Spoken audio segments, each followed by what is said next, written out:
नमस्कार. माझं नाव आहे डॉक्टर भावेश. आजचा हा जो व्हिडिओ आहे, हा थोडा वेगळा होणार आहे. याच्यामध्ये आपण माहिती देऊ, की परदेशाचं शिक्षण स्वस्त असतं की महाग असतं? जे काही आपल्याला टिपिकल वाटतं, की जसं अब्रॉडला आपण शिक्षण घेतलं, तर ते फार महागात जातं. भारताचं शिक्षण स्वस्त असतं. तर काही गोष्टी मी तुम्हाला सांगू इच्छितो. आता मेन गोष्ट म्हणजे मी फक्त मेडिकल क्षेत्राच्या बाबतीत सांगणार आहे. बाकीच्या क्षेत्रांच्या बाबतीत ही गोष्ट वेगळी असू शकते. तर मेडिकलच्या क्षेत्राबाबतीत, मेडिकल क्षेत्रामध्ये जे कोर्सेस आहेत, जसं की एम-बी-बी-एस आहे. तर मेनली मी एम-बी-बी-एस बद्दलच बोलणार आहे या व्हिडिओमध्ये. तर आपल्याला असं वाटतं की एम-बी-बी-एस परदेशात केलं तर ते महाग पडेल ॲज कम्पेअर टू इंडिया, तर तसं नाहीये.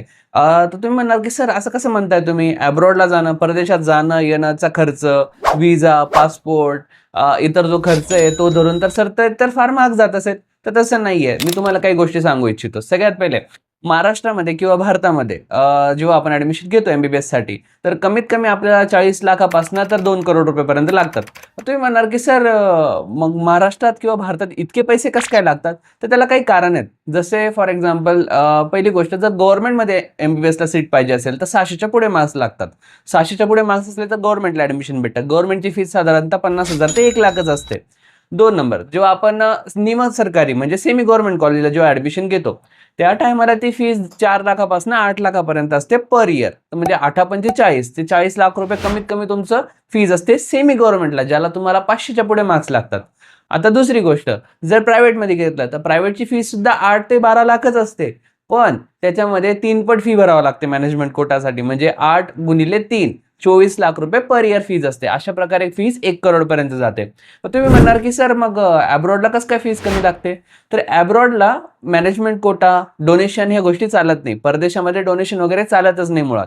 तर मग त्यामुळे तिथली जी ओरिजिनल फीज आहे, जशी कॉलेजची फीज आहे 2 लाख, 4 लाख, 5 लाख, जी फक्त कॉलेजची फीज आहे ना, आपल्याला तेवढीच भरावी लागते. मग तुम्ही म्हणणार की सर जाण्या-येण्याचा खर्च तर लागतोच. तर आता तुम्ही मोबाईल उचला आणि Google करा. साधारणतः इथून समजा आता तुम्ही मुंबईवरनं मराठीत मी व्हिडिओ बनवतोय म्हणजे तुम्ही महाराष्ट्रातले आहेत.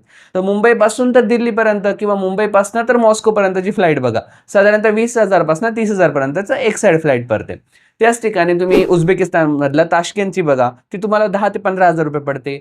जॉर्जिया बघा 10,000 ते 15,000 रुपये पडते. तर म्हणजे साधारणतः जी तुमची फ्लाइटची कॉस्ट आहे ती 15,000 ते 20,000 रुपये वन साइड असते. म्हणजे 50,000 रुपये वर्षाचा खर्च तो पकडा. बरोबर 50 गुणिले 5 करा. म्हणजे 5 वर्षाचे किती झाले तुमचे 2.5 लाख. मोठे-मोठे 3 लाख पकडा. फ्लाइट रेट वर खाली होत असतात. 3 लाख रुपये तुमचे ते झाले. त्याच्या व्यतिरिक्त कॉलेजचा खर्च समजा कमीत कमी कॉलेज तिथं 2 लाखाचं पण आहे. जास्तीत जास्त कॉलेज 5 लाखाचं पण आहे, 10 लाखाचं पण आहे. तर ते तुमच्या बेसिसवरती आहे. पण जे बेसिक एम-बी-बी-एसचं शिक्षण आहे, जे की एन-एम-सी मान्यता असते किंवा WHO मान्यता असते, अशा कॉलेजमधनं जर तुम्ही केलं, तर तुम्हाला साधारणतः 2 लाखापासून तर 20 लाखापर्यंतचं कॉलेज भेटू शकतं. तर मग ते तुम्ही तुम्ही निवडायचं की तुमचं बजेट किती आहे. तर मग आता समजा तुम्ही 2 लाखावाला कॉलेज निवडलं आणि तसं नसतं अब्रॉडला, की हे कॉलेज 2 लाखाचं आहे, तर हे कॉलेज खराब आहे, हे 20चं आहे, तर खूप भारी आहे. असं नसतं. तिकडे एक ग्लोबल स्टँडर्ड असतं. उदाहरणार्थ समजा एक अशी गोष्ट की ज्याची काहीतरी प्राइस सेट आहे, अशातली ती गोष्ट नाहीये. त्याच्यामध्ये असं आहे की जे 2 लाखावाला कॉलेज आहे, तुम्ही म्हणा की ते खराब आहे, 20 लाखावाला चांगलं आहे, तर तसं काहीच नसतं. तिकडं जनरली कॉलेजची प्राइजेस वगैरे त्यांच्या हिस्ट्रीवरनं ठरते, की ते कॉलेज किती जुनं आहे. जितकं कॉलेज जुनं असेल, तितकं त्याची फीस जास्त राहील. जितकं कॉलेज नवं असेल, तितकी त्याची फीस कमी राहील. तर मग ह्या पद्धतीने समजा तुमचं कॉलेजचे 2 लाख रुपये झाले. बेपंचे 10 म्हणजे 10 लाख रुपये. ते आता साधारणतः 6 वर्षाचं कॉलेज असतं. 5 वर्षाचं एम-बी-बी-एस आणि 1 वर्षाची इंटर्नशिप असते.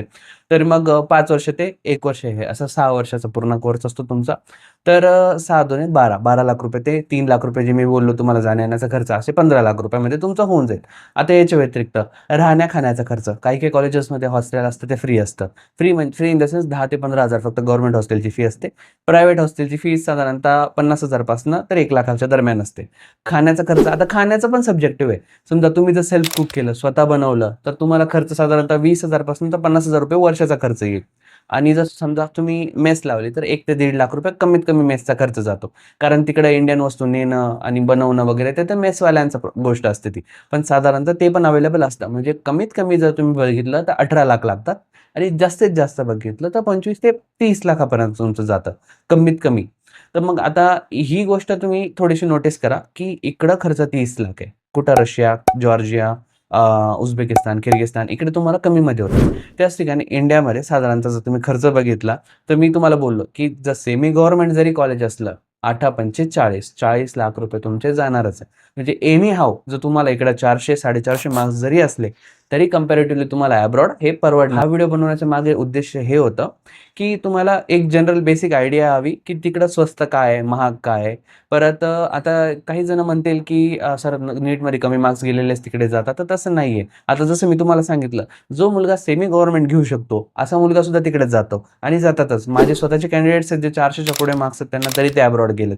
आता त्याला कारण काय आहे की त्यांना इथे फिजिबलच वाटत नाही. उदाहरणार्थ 40 लाख रुपये फक्त कॉलेजची फीज आहे. त्यांची मेस फीस सुद्धा 2 ते 3 लाख रुपये भारताची. तुम्ही गुगल करा वाटल्यास, तुम्हाला जर ही गोष्ट इन्फॉर्मेशन पटत नसेल तर तुम्ही गुगल करा. कोणतेही सेमी गव्हर्नमेंट कॉलेज घ्या, त्याची तुम्ही हॉस्टेल मेसची फीज बघा. कमीत कमी 2 लाख, जास्तीत जास्त 3 लाख रुपये. 3 15 लाख रुपये ते, म्हणजे कमीत कमी तुमचा 50 ते 55 लाख रुपये भारतात खर्च होणार आहे, जास्त मार्क असून सुद्धा. तर मग लक्षात घ्या, तुम्हाला कमी मार्क आहे तर वेल अँड गुड आहे, तुमच्यासाठी तर ऑप्शन आहेच. आणि नीट अशी परीक्षा आहे की मोस्टली जे रुरल भागातले मुलं आहेत की ज्यांचा स्टडी सीबीएसई पॅटर्नचा नाही आहे किंवा ज्यांना पहिल्यापासून प्रायर नॉलेज नव्हतं की नीट लागते मेडिकलसाठी, त्यांना अजिबातच आयडिया नसते या गोष्टीची की त्यांना नीटची प्रिपरेशन करावं लागेल किंवा समथिंग लाईक दॅट, की तुम्हाला नीटच्या फोकसने अभ्यास करायचा, त्याच्यामुळे त्यांना मार्क्स कमी पडतात. असं नाही की ते हुशार नसतात किंवा त्यांना बुद्धी नसते त्याच्यामुळे त्यांना मार्क्स कमी, तसं नाही आहे. या गोष्टीमध्ये पूर्णपणे गव्हर्नमेंट रिस्पॉन्सिबल आहे. पण ठीक आहे, आपण त्या पार्टमध्ये जायचं नाही. तर मग mostly at the end matter काय करतं की तुम्ही डॉक्टर आहात की नाही, तुमचा मुलगा डॉक्टर आहे की नाही, हेच मॅटर करणार आहे. कोणी तुमची डिग्री विचारणार नाही. जेव्हा पेशंट येतो तो काही डिग्री विचारून येत नाही, तो फक्त त्याची ट्रीटमेंट करायसाठी येतो. तर thank for watching this video. आणि अशाच इन्फॉर्मेटिव्ह माहितीसाठी लाईक, सबस्क्राईब करा आणि तुमचा काही डाऊट असेल तर कमेंट सेक्शनमध्ये विचारा.